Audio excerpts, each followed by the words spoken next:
Good morning. My name is Caroline Sandoval, Education Outreach Manager of the Hayward Area Historical Society. On behalf of everyone here at Haas, we would just like to thank you so much for joining us this morning for our Black History Month virtual program on Black resistance. We are so honored to have with us today RocQuel Johnson, who is the Vice President of the Hayward South County chapter of the Black Women Organized for Political Action. If you have any questions during the presentation, please feel free to ask in the question and answer portion of the screen that you'll see at the bottom of your Zoom screen. So without any further delay, it is my pleasure to present to you RocQuel Johnson. Good morning, and thank you so much to the Hayward Area Historical Society for giving us this opportunity to come together as a collective body. You know, anytime I come into the presence of community, it is with the heartfelt knowing that we are here together in order to celebrate, in order to uplift, and in order to be together. So again, this is not about me, but it's about us. And so I welcome you here this morning. And as more and more people come into the space, I'm going to ask you to place your name, your hometown, and you know, hometown means different things from different people, and where you currently live. So put into the chat, because I want to know who's here, your name, your hometown, and where you currently live, so that we can just lift you up this morning. So again, we are going to get started shortly. I have a slide presentation per se, where you can follow along as I interject some information into that whole scripture type of format. But I thank everyone for coming. There is also an opportunity to ask questions. And so there's a question and answer section. Feel free to put those in, and the women from the Historical Society will be kind enough at the end to elevate those questions. So again, in the chat, place your name, your hometown, and where you currently live. If you could do that for me, I'd appreciate it. So I'm gonna pull up my little slide presentation here. Let's see. There we go.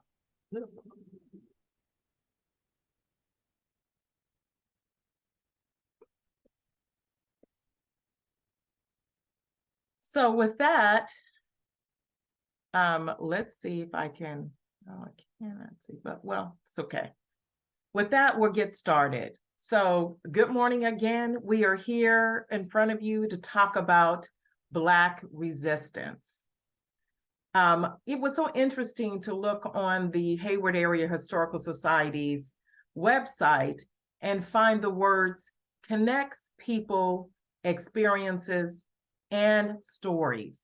And you know what? That's what we do as a culture. We are connectors, we are storytellers, we provide our experiences and the things that we do, how we come into the places and spaces that we are. And so it's so important to understand that the connection between the organization Hayward Area Historical Society's understanding of community is really somewhat the same as it is for us in community. So as you come in, if you haven't already done so, in the chat, place your name, your hometown, and where you currently live. I see there is Guy Sandoval. Thank you so much. Bob Britton, born in Compton, California, currently presently live in Castro Valley. He is an activist with Faith in Action East Bay, Interfaith Coalition for Justice in Our Jails. Good morning. Guy Sandoval from Hayward, Castro Valley. Good morning, Sheila from San Leandro. I see a Selena T, and I'm from Hayward, California, but I was raised in Alameda for a long time. It's nice to meet you as well. Josh Baptista, Pismo Beach, California. Oh, we love Pismo Beach. Erica C from Hayward, first around the corner from HAHS. We've got Vivian from San Francisco. Good morning, Miss Jones. That's my sister girl from Sisters with Books. So I love that everybody is coming in. So as you come in, please make sure Miss Barisha Springs, I see you. Originally hometown is from Oakland, but lives in the unincorporated Ashland, California community for the last 28 years. So continue to come on in, continue to put your name, where you live, and your hometown into the chat, because I'd love to know who is in this space. So today we're going to talk about Black resistance. Black resistance is what they call the 2023 Black History Month theme. Black people are doing what we've always done. We've been persisting, resisting, and laying the foundation for a future where we all can thrive. But really, before we get started with that, I want to also do what we call the calling of the ancestors. And normally in person, we would do it as a libation ceremony, but because we're in this virtual zone, we will do it here. I am here because of the ancestors who came before me. And I think it's so important to call the names of the ancestors who came before us, who sacrificed, who loved, and who lived. Because without them, there would be no me, and definitely there would be no you. Honoring and acknowledging ancestors is a tradition that has been alive and well for thousands of years. It is understood that the ancestors live within us. By acknowledging the past generations, and you don't even have to have met them, you can forge a bond with your spiritual lineage. So I say, we call upon the spirits of the ancestors to join us here today. We also invite the spirits of those we've known and lost in this life to join us, and ask those within our circle, and that's you at home, you if you're in a car, you if you're out in the world, to lift up names of those being remembered today. And so please place in the chat not only your name, your hometown, and where you currently reside, but also the name of the ancestor or ancestors you want to lift up today. So as you do that, I'm going to recognize my grandparents, Charles William Day and Leotha Taylor Day. I'm going to also recognize my great uncle, David Taylor, my aunt, Vivian Covington, my just recently deceased stepfather, Claude Johnson. We're going to lift up those names because of the significance of what they've laid before us, what they did before we were here, and while we were here for our own good. So as you do that, please also recognize that the importance of those ancestors is so important to lift up. So don't forget, I see Erica Crawford is saying my grandmother, Prairie Lee Fix White, my grandfather, Curtis White, and his siblings, Amanda, Morris, Robert, and William. Amen on that. Anyone else lifting up ancestors this morning? Please let us know who they are by name. When we call their names, we recognize the importance of the lineage by which they have left us. When we call their names, we understand the sacrifices, the love that they provided, the gifts that they gave, so that we could continue their legacies. I see that their grandparents of Maxine and Charles Grove, which is Miss Barisha Springs, we call their names for the importance of what they have provided to us, for us, and for us to continue. And so I thank you for those that have went ahead and put in the names of your ancestors. And with that, I will close with an ashe. It be so. And you can always continue to lift up names. Bob is saying his father, William Martin Britton, may he rest in power. Amen to that. So With that being said, I'm going to move us along to the next section of our conversation, which is the past, the present, and the future. You know, I always like to provide some kind of historical context for things that I talk about, because I don't want to assume that everyone knows what I'm referring to. So today, on several fronts, throughout this time that we're together, I will bring in some kind of historical context. And as I said here, historical context just means dealing with the details that surround an occurrence, kind of giving you somewhat of a foundational piece by which you can hold on to understand where we're going. The Black History theme's purpose is to raise awareness of a particular subject or issue. And in 2022, the observance revolved around Black health and wellness. And in 2021, the Black family took center stage. The year before, Black Americans and the vote. So as we said before, I'm RocQuel Johnson, BWOPA Hayward South County Chapter Vice President. I am proud to be lifted up, to be mentored, and to be supported by our chapter president, the Honorable Rita Duncan. Now, some of you might ask, what is BWOPA? Who is BWOPA? And what does it stand for? If you know what it stands for, go ahead and put that in the chat.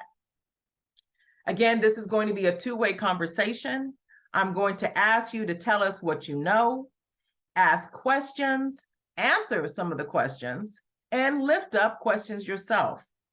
As the saying goes, each one teaches one. All right? I'll let you know shortly what BWOPA stands for, but now let's get back to the theme of the Black History program. Do you know who selects the Black History themes? The Black History Month themes are chosen by the Association for the Study of African American Life and History. The organization was founded by Carter G. Woodson. And in 1926, the noted scholar helped establish Negro History Week.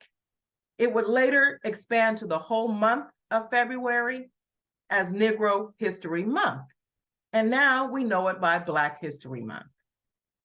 As with themes, it can be carried out beyond what it was meant for. So let's look to carry Black resistance throughout the year 2023.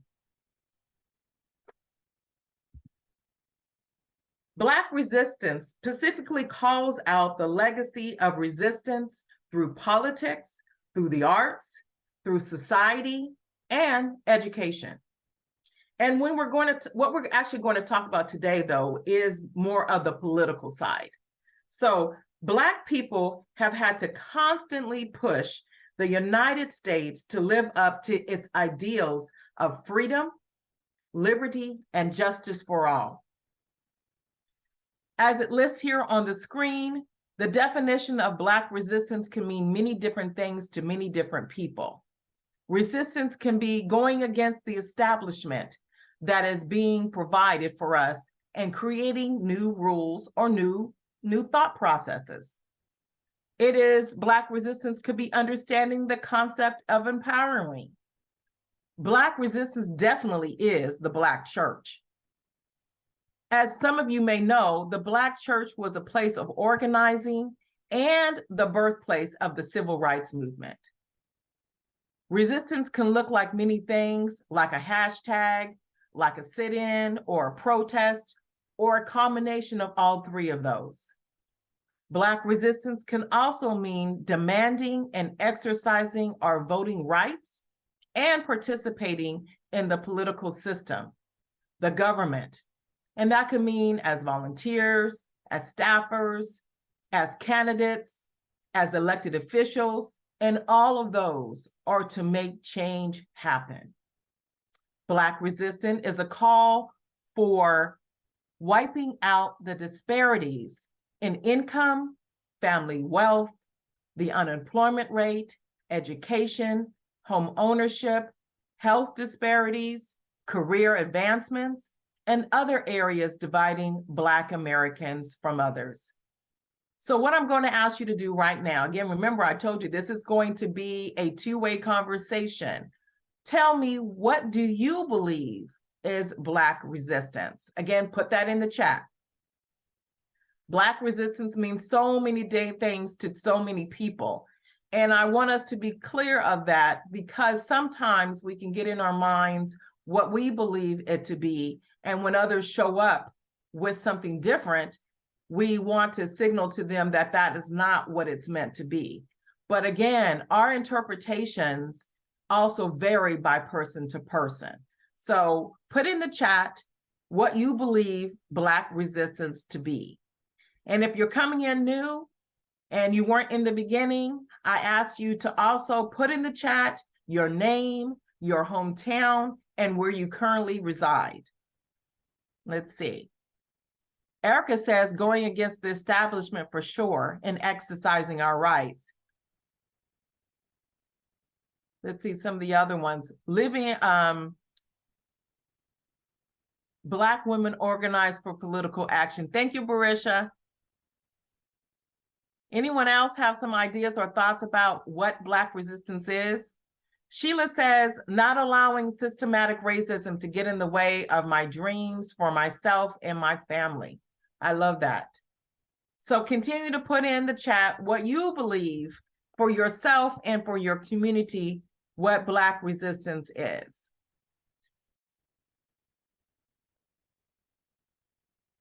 Okay, so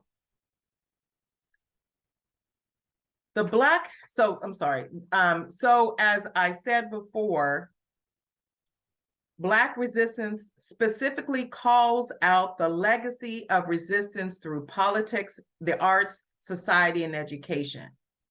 The goal to reach equality is not limited to one time period or one institution. Throughout the country's history, Black people in America have had to practice a form of self-liberation, whether it was breaking away from slavery, such as Harriet Tubman, boycotting to sit at the front of the bus like Rosa Parks, protesting how our bodies were used for the good of others, such as Henrietta Lacks, or being pioneers in career fields or spaces once believed to be unattainable for us. And that definitely included women. In the Black resistance movement, there have always been Black women. Black women have always been committed to the core of a movement for their community. But let me just say, resistance is not something we necessarily do by itself. Black resistance goes along with Black resilience, Black joy, and as my daughter reminded me, Black rest. And so today, we're going to talk about all four of those elements. So if you have already thoughts about what that means, go ahead and you know what I'm going to say, put it in the chat. Think about the questions that come up when we talk about Black resistance, Black resilience, Black joy, and Black rest. Give us questions you are thinking about, because again, this is not about me, but about us as a collective. So now I'm going to go back to provide you with some background on who BWOPA is. And I think Barisha has already said what it stands for, but BWOPA was founded in 1968. BWOPA stands for Black Women Organized for Political Action. Our mission is to activate, motivate, promote, support, and educate African American women about the political process. We are here to encourage involvement, affirm our commitment to and the ability to solve those problems affecting the African American community. So that is who BWOPA is. The pioneers of BWAPA acknowledge that everything that affects our quality of life is in most ways political. Now, most people think, I'm not political, I don't get involved with politics. But if you really stop and think, each and every day, some aspect of our lives is impacted by politics. Our garbage, our water, impacted by politics. How we decide to use transportation to get to and from a place, whether it's on the roadways, whether it's through rail systems, whether it's through bus systems, those are all connected to political assets. So again, even thinking about when we send our children to school, how about when we send our grandchildren to school, when we send our nieces and nephews to school, and that's normally in a public arena space. That itself is governed by a school board and or a superintendent. And most of these positions are elected positions. So that means you have a say by your vote to elect someone that represents your values and what you hope to achieve. So I just made up a little thing here that says elected officials at every level, Board of Ormaloma Sanitary District, our own president, Honorable Rita Duncan, is the actual president of the board for that. Our school officials are also positions by which we look to vote to put those people into those positions. So that means that, again, you have a say by your vote to elect someone that represents your values and what you hope to achieve. Can people put into the chat elected positions that they know about? Now, I'm not asking you to put in a person's name that's connected to a position, but an actual position that you know about. That it could be local, it could be in your county, it could be in your city, it could be in your state, or it could be nationally.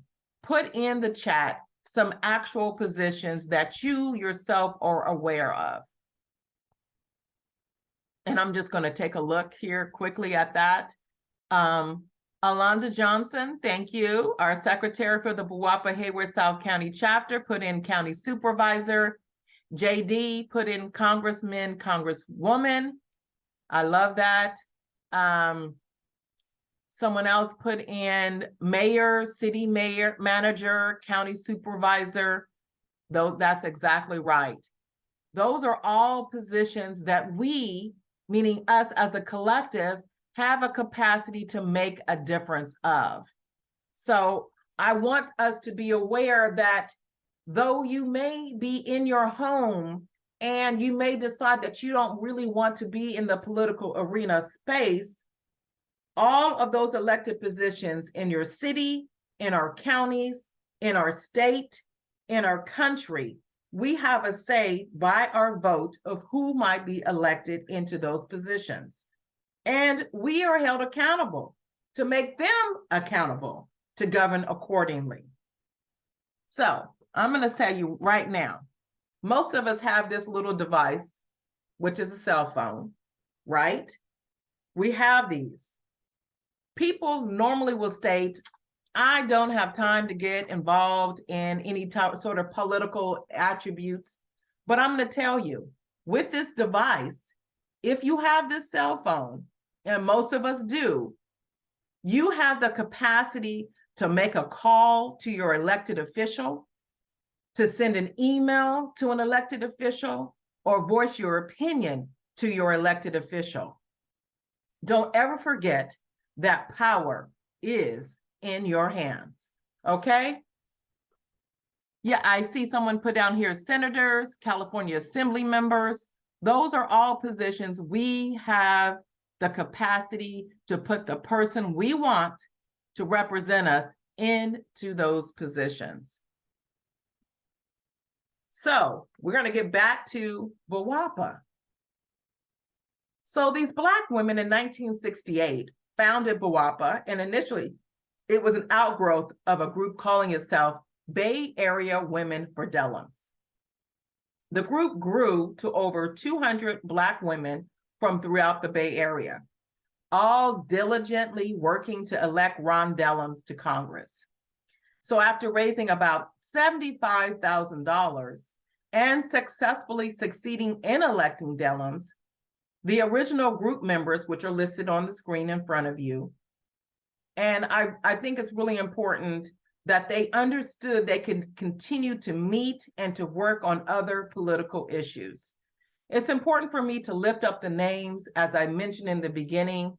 When we lift up the names of those that have done work that we have been so graciously benefactors of, we want to recognize them. And so I'm going to stop and take the time to say each of the names of our of our BWOPA members that actually organized and came together to create BWOPA. Alfreda Abbott, Margaret Amaru, Belva Davis, Ruth Hagwood Webb, Eileen Hernandez, Ella Hill Hutch, Mary Jane Johnson, Dorothy Pitts, Teola Sanders, Frances Taylor, and Desi Woods Jones. Don't you know there is power in numbers? Black women are a powerful force, period. We know in BWOPA that Black women are powerful in the American political system. We know in 2008 and in 2012, they turned out to vote at a higher rate than any other demographic group, playing a decisive role in bringing in new candidates across the country. Black women's political participation symbolizes the stated ideas of the nation's participatory democracy, which is they consistently recognized and valued the importance of being politically active and engaged in order to affect change in their communities. At the same time, the political engagement of Black women too often does not result in concrete political changes that are responsive to their needs. So that is why women 54 years ago understood the assignment. They understood their power and numbers to come together. And we know coming together, Black women can create brave physical and psychological spaces that allow them to navigate life stressors and experience joy and freedom. In the comfort of daily conversations, Black women can affirm one another's humanity, distinctiveness, and right to exist as sisters and friends. Additionally, Black women may exercise individual power and agency in conversation and community with one another, whereas in other spaces, it could be seen as the angry Black woman and the outspokenness that Black women are punished for in other intersections. We know that all too often, Black women with multiple challenges and on numerous occasions find creative ways to get the work done with great sacrifice and fewer resources though. Black women have demonstrated adaptability by shifting and pivoting from one concern to another. There's a deep sense of solidarity and connectiveness with the community as opposed to distancing and serving others.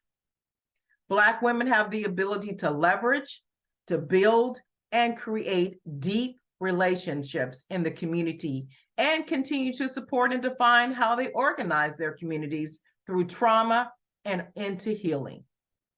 Another reason why it's so important to build access to networks such as BWOPA. So of the original BWOPA members, we are so lucky to still have 3 with us today. In December, we honored at the Hayward South County chapter our elder, honorable, and our historian, our Miss Alfreda Abbott, and she's over to my left in the black, Miss Belva Davis, an American television and radio journalist, and the first African-American woman to become a television reporter on the U.S. West Coast. She's now retired, but she is one of our founding members. And last but certainly not least, our own Honorable Desi Woods Jones. She is our CEO and our state president. Now, at this point, you may have been thinking to yourself, well, they were known as women who were supporting Dellums, but who is Ron Dellums? Well, Ron Dellums served 13 terms as a member of the U.S. House of Representatives from the Northern California's 9th Congressional District. He served in office from 1971 till about 1998, and he also served as mayor of Oakland from 2007 until around 2011. Well, BWOPA continues to be resistant to the nose of institutions, to the nose of those who put barriers before us, and resilient as it continues to go strong for over 54 years. Our purpose is to provide leadership, training, and mentoring to ensure participation in the political process through our work and TILE, to develop long-range strategies to ensure representation of African Americans within the political spectrum, to articulate our collective positions on issues affecting African Americans, to develop collaborative linkages with other political organizations, and to preserve and chronicle the political experience of African American women in California. Now on here, on the screen in front of you, are some of our core issues or core concerns that we elevate within BWOPA: education, health, criminal justice reform, economic security and jobs, and civic engagement. Work is accomplished through our main organization, BWOPA, but also through our chapters, our Training Institute for Leadership Enrichment, TILE, and our Political Action Committee, PAC. These in front of you are actually our BWOPA chapters. So if you're interested, please reach out to any of the chapters that may be in your area. Definitely, as I said before, I am the Hayward South County Chapter Vice President, and I would love to be able to talk with you further about involvement in any aspect of our chapters. I also wanted to lift up that we are very enthralled with so many wonderful women at each and every level. We have some here at the state and national elected officials that are actual members of BWOPA.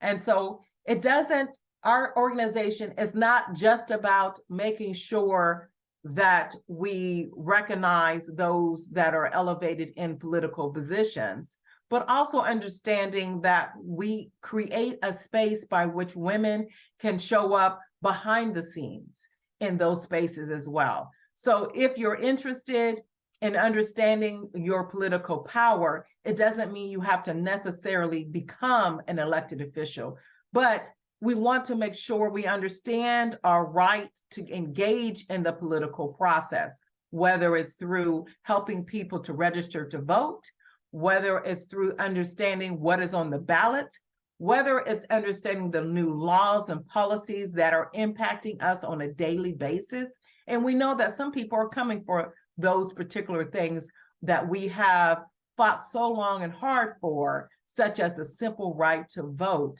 So all of the aspects of being a part of BWOPA is important. Black women have demonstrated the ability by shifting and pivoting from one concern to another.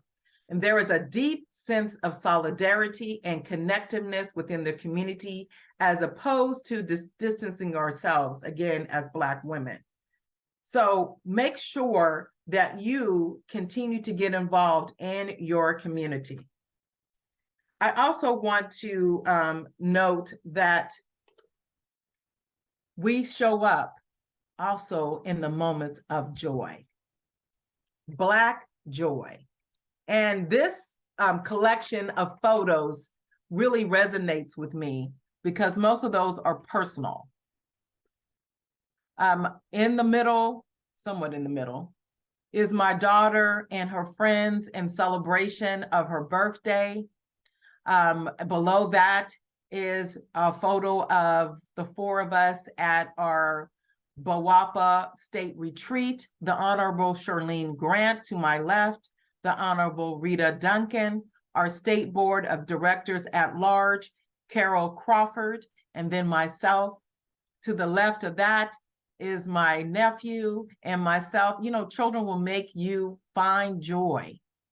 Then over to the left of that is a photo of my sister and myself in Jamaica. And then the larger photo to the very right is a family that went to Jamaica this winter, a week before Christmas, about 24 of us, and pure joy, just pure joy of laughter and of love and of communing and understanding our purpose to love on one another. Just that in itself is joy. Joy means different things for different people, right? And so we have to recognize that. And I ask you to find what makes you feel joy.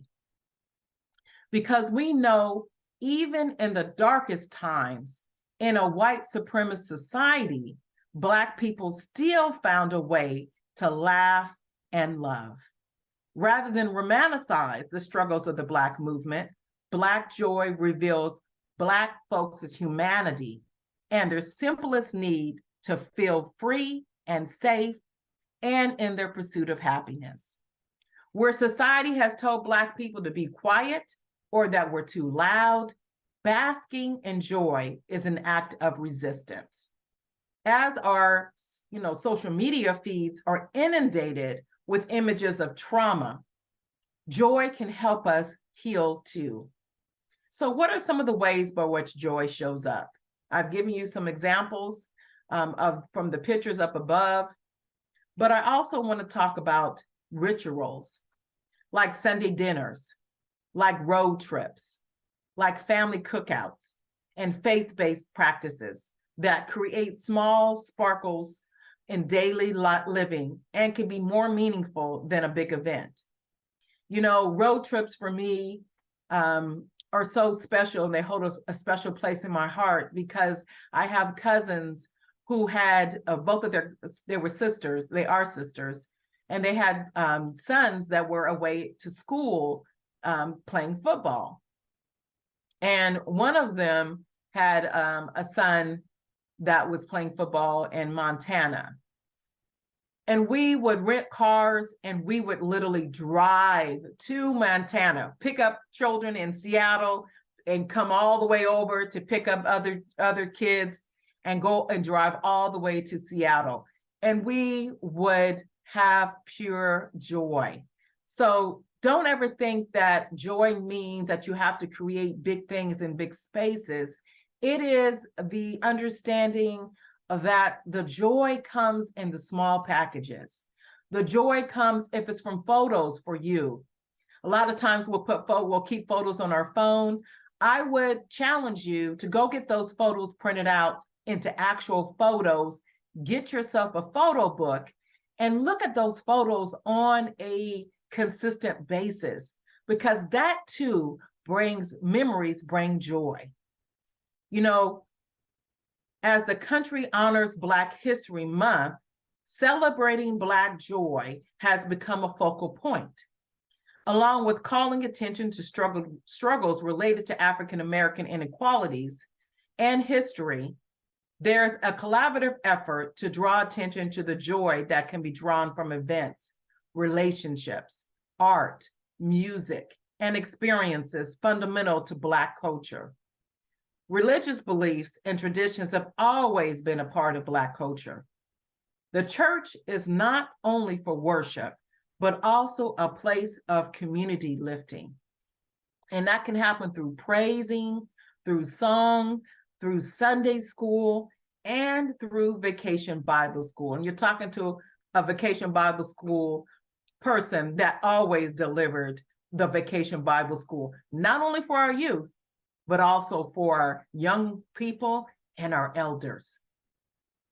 You know, I read an article that said Black joy isn't about erasing the difficulties of the Black experiences, but showing the whole truth by creating balance.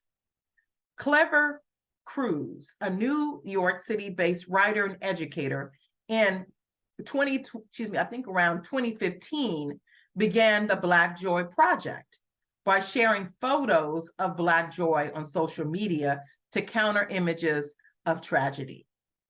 Black joy is a form of resistance, he says. The world may be working against us, he adds, but in the face of that, it is really an activist movement for Black people to still choose and find joy. So I challenge you, practice gratitude and mindfulness and embrace the present. In order to really feel joy, you have to identify what makes you happy. Look outside of work and careers to give yourself a way to tap into those activities and practices you enjoy. So many people are focused on getting ahead and earning a profit. And I'm not saying there's anything wrong with that. But what I am saying that we struggle to find out what activities actually make us happy and fulfilled. So I'm going to give you a couple of activities or presentations that I know about that are coming up. There's the Oakland Museum of California is hosting an Angela Davis Seize the Time exhibit. There's the Barbara Lee and Ella Hugh Harris lecture series. The Quilters of Gee's Bend will take place at the Oakland Marriott Center on March the 4th at 7, and you do have to register for that. The Best Me Conference will be held for women in Hayward, and that's April 1st at Cal State East Bay. Our own BWAPA, in partnership with the city of Hayward, will be doing a Juneteenth event. So look out for more information on that. And then there's a community health fair, February the 25th at Madison Park, and that's 810 Jackson Street from 11 to 3. So those are just a few of the places and spaces I know about that can bring you some joy. And if you know about upcoming events, put it in the chat so we can all be able to get some joy from that. So in addition to what I said, I'm going to lift up a well-known community event or a collection of events that are happening in Oakland. Black Joy events this entire month, they've been putting on events. There's one tonight called Love Supreme, and that's from 9 to 2. There's a cocktail crawl that will be happening again on Friday the 24th. There is a Bricktown Night Market that's going to be happening on, I believe it's the 24th on Friday as well. And then there's a queer cinema pop-up that's going to be happening that night. So we've got some activities for you to go to get some joy. But if you don't know about the Black Joy Parade, you got to go. I'm telling you, it is the 6th annual Black Joy Parade. There are 2 other events that lead up to that, the annual Black Vines Toast and the actual official pre-party. But get yourself down to the Black Joy Parade. If you haven't been, you've got to go because it is a true celebration of joy. You know, it is so important to understand that with joy, that with being resilient and resistant comes the joy that's needed, but also comes the rest. One of the things that have taken me a while to learn is that we must give ourselves permission to not always be in survival mode.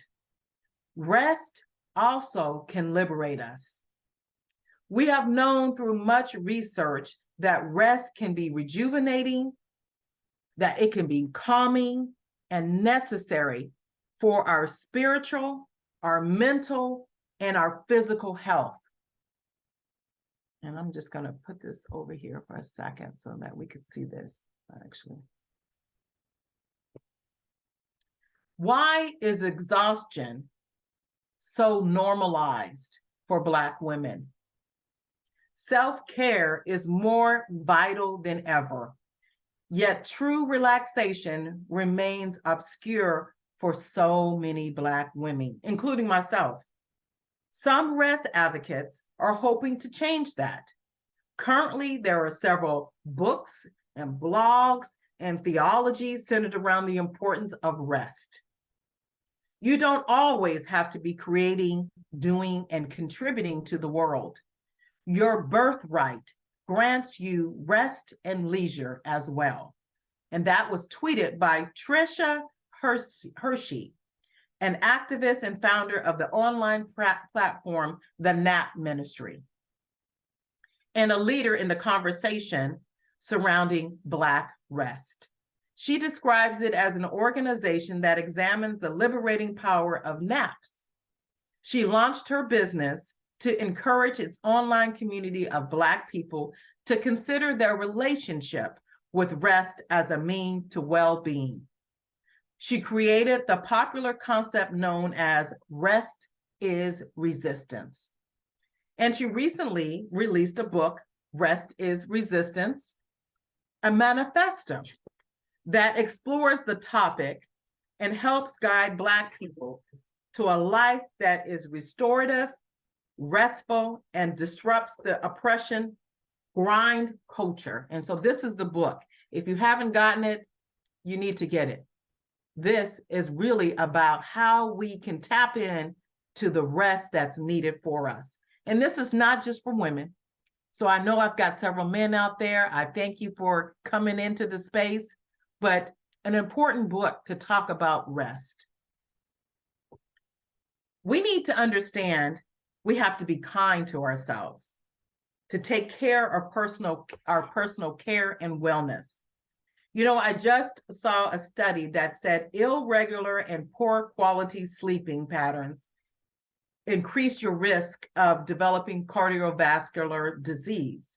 And according to a study published this week in the Journal of the American Heart Association, the association recommends that adults get 7 to 9 hours of sleep each night. Now, I know I don't, so I'm going to work on it, which is more likely if you have a sound sleep hygiene routine. Another one of our members of community that are uplifting rest is Sandra Dalton Smith, MD.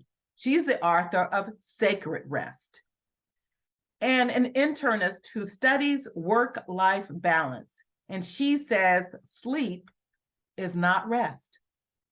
As different parts of an intricate system, sleep and rest are designed to work together to ensure every part of you has a way to rejuvenate itself and get restored. She argues that rest isn't always about stopping. It's about doing activities that fill us up. Dr. Dalton Smith highlights 7 forms of restoration, and those are listed on the screen. And we need to understand that each one requires us to have an introspection about what is missing in our lives, what we instinctively enjoy, and what can inspire us to move towards healing and rejuvenation. A 2020 study published in the journal Sleep found that higher levels of perceived racism were associated with increased odds of insomnia among middle-aged and elder Black women. Because insomnia can have negative effects on one's health, the racism intersected or internalized by Black women has led to medical disparities. So again, here's the other book. I don't know if you can see it, by Dr. Dalton Smith, again, Sacred Rest. Both books I would highly, highly recommend to you to get. Remember your why. Focus on what motivates you and leads you into a service for others. Give yourself grace. Life is not a sprint. Life is not a marathon, but life is not a sprint, but it is a marathon. Stay focused on what's in your lane. We all have a different life experience, and how we get to where we want to go looks different. When things don't go as planned, dust yourself off, get up, and try again. And one of the important things that we don't do enough of is ask for help. You must be kind to yourself. You must love yourself. You must respect yourself. Give yourself love. And find your tribe. Find a group that you can connect with that can lift you up. Because as you are fighting to maintain, to be resistant, to be resilient, you need joy and you need rest. So thank you so much for coming in today to hear my understanding of how BWOPA continues to be resistant and resilient, and how as women and as members of society, we too are those, but yet we need to bring in joy and we need to bring in rest. And so I leave you with that information. Questions? Are there any questions for us that we want to talk about?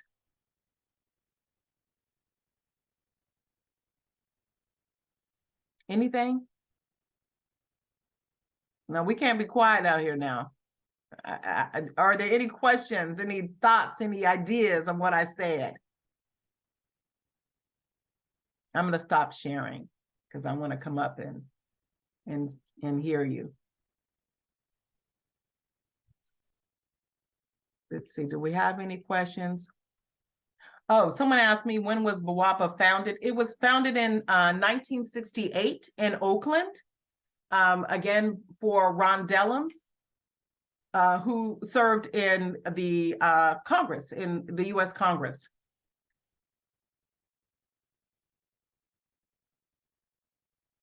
Any other thoughts, ideas?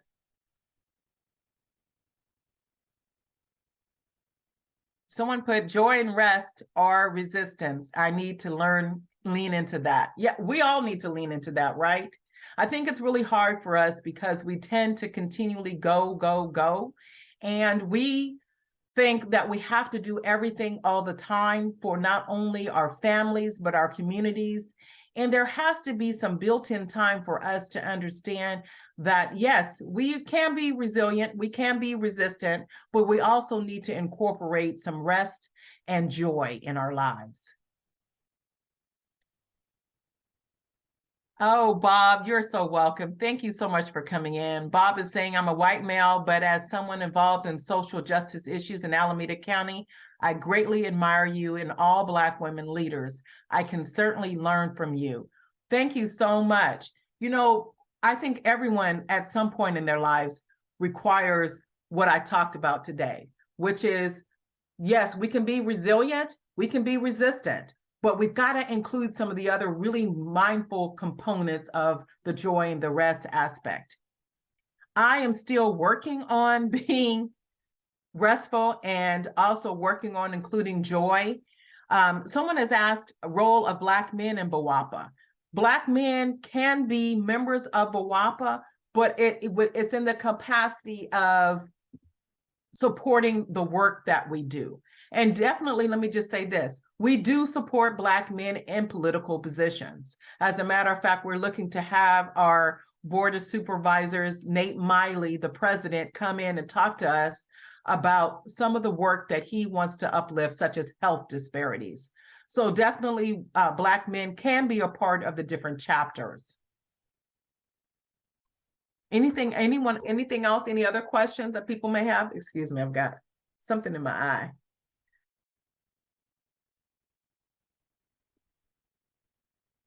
I have a question, Raquel.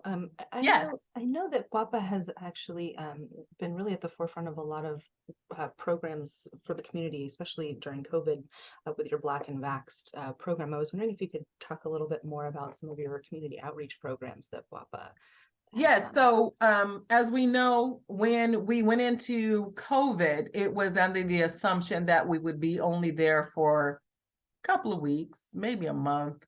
And, you know, that turned into years.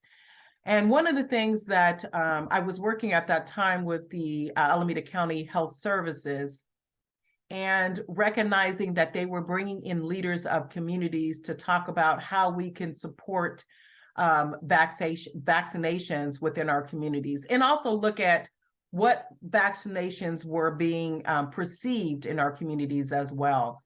And so one of the programs that is still going on is called the Black and Vaxxed campaign.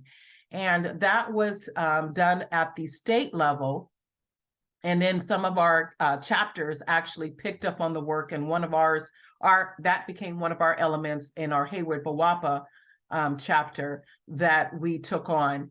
And we partnered up with Alameda County Public Health Services to have different locations where people could come to gather information.